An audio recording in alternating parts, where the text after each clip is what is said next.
បងប្អូនយើងដែលគាត់បាទធ្វើការ comment បើទោះជាបងប្អូនខ្លះគាត់ fan របស់ David បងប្អូនខ្លះគាត់ fan ខាងអ្នកណាក៏ដោយខ្ញុំអត់កាន់ជើងអ្នកណាទេប៉ុន្តែជាក់ស្ដែងអ្នកចម្រៀងបើសិនជាគាត់ច្រៀងទៅអូខេជំរាបសួរបងប្អូនទាំងអស់គ្នាបាទហើយមិនដែរហើយចូលឆ្នាំហើយបាទប្រហែលថ្ងៃនេះខ្ញុំឃើញថាមានរឿងជាច្រើនបាទពាក់ព័ន្ធជាមួយនឹងសង្គ្រាមបាត់ដំបងហើយក្នុងនោះគឺសម្រាប់ខ្ញុំវិញបើរឿងតូចចិត្តច្រើនជាងប៉ុន្តែឥឡូវខ្ញុំអត់និយាយរឿងខ្ញុំទេ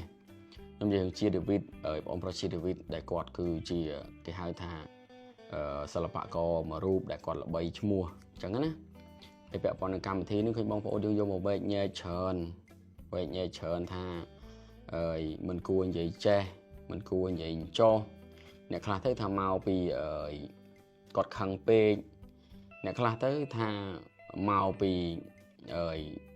supplier ពាក់ព័ន្ធខាងតន្ត្រី sound អីចឹងទៅប៉ុន្តែបើយើងនិយាយអស់ទៅដោយការរៀបចំរបស់យើងគឺវា perfect ហើយបាទទាំងឆាកទាំងតន្ត្រីទាំងអីប៉ុន្តែកលៈទេសៈពេលនោះគឺ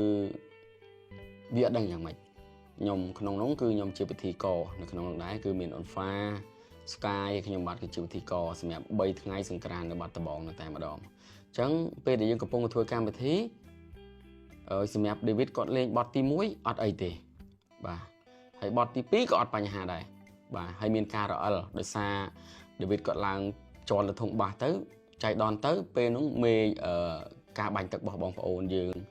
បងខាងកងកម្លាំងក៏វាខ្ទាតមកសាច់ធុងបាសទៅក៏វាសើមហើយការជាប់មកគាត់ក៏រៀងរអិល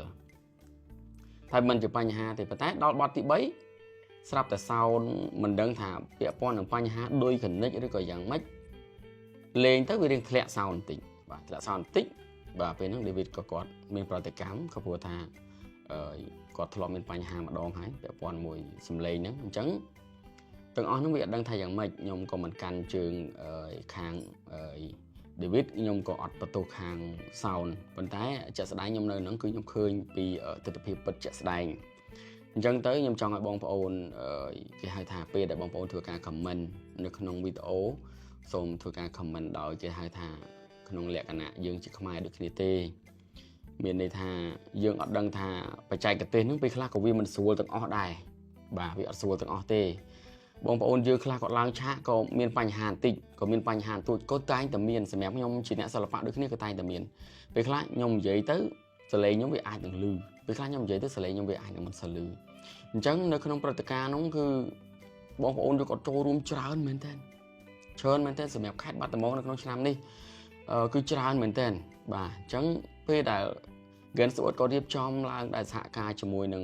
សសយកក៏ដូចជារដ្ឋបាលខេត្តបាត់ដំបងដែលមានវត្តមានអាយដាមសុកលូដែលជាគណៈនៃគណៈបាលខេត្តបាត់ដំបងគាត់បានអញ្ជើញចូលរួមហ្នឹងគឺមានន័យថាចង់ឲ្យវាមិនមានបញ្ហាតរសោះគឺវាអត់អាចទេបាទវាអត់អាចទេសូម្បីតែថ្ងៃទី1ដែលពួកខ្ញុំលេងហ្នឹងគឺក្រោមទឹកភ្លៀងទាំងអស់បាទក្រោមទឹកភ្លៀងទាំងអស់គឺអត់ស្រួលដោយការគិតទេក្រោមទឹកភ្លៀងបាទមានទាំងពីតារា rap យើងផងមានទាំងពីសិល្បករយើងផ្សេងផងគាត់ចូលរួមប៉ុន្តែដោយភាពសប្បាយរីករាយអញ្ចឹងបងប្អូនយើងដែលគាត់បាទធ្វើការ comment បើទោះជាបងប្អូនខ្លះគាត់ fan របស់ David បងប្អូនខ្លះគាត់ fan ខាងអ្នកណាក៏ដោយខ្ញុំអត់កាន់ជើងអ្នកណាទេប៉ុន្តែជាក់ស្ដែងអ្នកចម្រៀងបើសិនជាគាត់ច្រៀងទៅគាត់អត់លឺខ្ញុំគិតថាគាត់មួម៉ៅហើយបាទគាត់មួម៉ៅហើយបើពាក់ព័ន្ធជាមួយនឹងឧបករណ៍តន្ត្រីក៏គេមិនចង់លក់មុខគេដែរ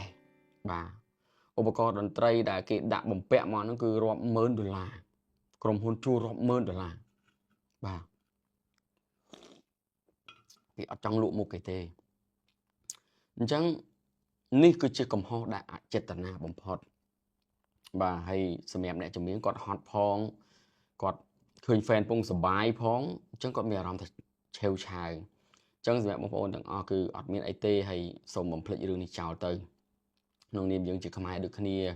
រស់នៅគេហៅថាក្នុងនាមយើងជាប្រជាជាតិតែមួយខ្មែរស្រឡាញ់ខ្មែរអញ្ចឹងបើទោះជា fan របស់ David ក៏ដោយមិនមែន fan David ក៏ដោយ fan របស់ VD ក៏ដោយអញ្ចឹង មានន័យថាគ្រប់ការ comment ទាំងអស់ខ្ញុំសូមបងប្អូន comment ជាលក្ខណៈខ្មែរដូចគ្នាបាទអត់មានអ្នកណាចង់មានបញ្ហាទេហើយ comment ថាអូខាងតន្ត្រីខាងឆាកគេចង់មានបញ្ហាអត់ទេឧបករណ៍គឺទិញថ្លៃណាបងប្អូនបាទអញ្ចឹងអ្វីដែលសំខាន់គឺចង់ជំរាបថាបាទសង្គ្រាមបាត់ដំបងសបាយហ្នឹងហើយវីដេអូហ្នឹងមានតែប៉ុណ្្នឹងប៉ុន្តែអ្វីដែលសំខាន់ហ្នឹងខ្ញុំចង់ប្រាប់ថាសម្រាប់ខ្ញុំវិញបាទសម្រាប់ខ្ញុំវិញបើត្រូវអន់ចិត្តវិញគឺអន់ចិត្តខ្លាំងមកមូលហេតុអីសង្គ្រាម3ថ្ងៃបាទខ្ញុំនៅ DJ KK បងប្អូនដឹងស្រាប់ហើយមានវត្តមាននៅ Gainsburg បើគិតពីរយៈពេល4ឆ្នាំហើយប៉ុន្តែសម្រាប់ឆ្នាំនេះរូបភាព poster សម្រាប់3ថ្ងៃខ្ញុំដាក់បងប្អូនមើលបាទគឺអត់មានទេខ្ញុំនឹងKKគឺអត់មានទេអូខេថាអត់មានចោះណាបងប្អូនទាំងអស់គ្នាអត់មានចោះប៉ុន្តែយើងក៏លេចទៅមើលនេះវិញក៏លេចទៅមើល schedule ទីដាក់ schedule បងប្អូនមើល schedule ថ្ងៃទី1អត់មានខ្ញុំអត់មានKK ទីថ្ងៃទី2អត់មានខ្ញុំមានKK ទីថ្ងៃទី3មានខ្ញុំមានKKអូខេក៏អត់មានចោះប៉ុន្តែរហូតដល់ទៅដល់ធ្វើកម្មវិធីទៀតគេអត់ដឹងថាយើងជាពិធីកទៀតណែញ៉ាំបាទប៉ុន្តែមិនធ្វើអីទេសម្រាប់ខ្ញុំគឺខ្ញុំអត់សូវចេះស្មុគស្មាញច្រើនទេបាទក្រុមហ៊ុនអញ្ជើញខ្ញុំទៅធ្វើការខ្ញុំទៅធ្វើការដោយសប្បាយរីករាយបាទបើទោះជាអត់មានក្នុង poster ក៏ដោយអត់មានក្នុង schedule ក៏ដោយសំខាន់គឺក្រុមហ៊ុនប្រាប់ថាដល់ម៉ោងធ្វើការសប្បាយចិត្តអញ្ចឹងខ្ញុំអត់ខ្វល់ច្រើនទេជីវិតគឺសប្បាយបងប្អូនប៉ុន្តែចង់ប្រាប់ថា Gainsburg ឆ្នាំនេះរៀបចំនៅបាត់ដំបងធំអូខេវីដេអូមានតែប៉ុណ្្នឹងអញ្ចឹងបងប្អូនធ្វើការពិចារណាតាមការគួរ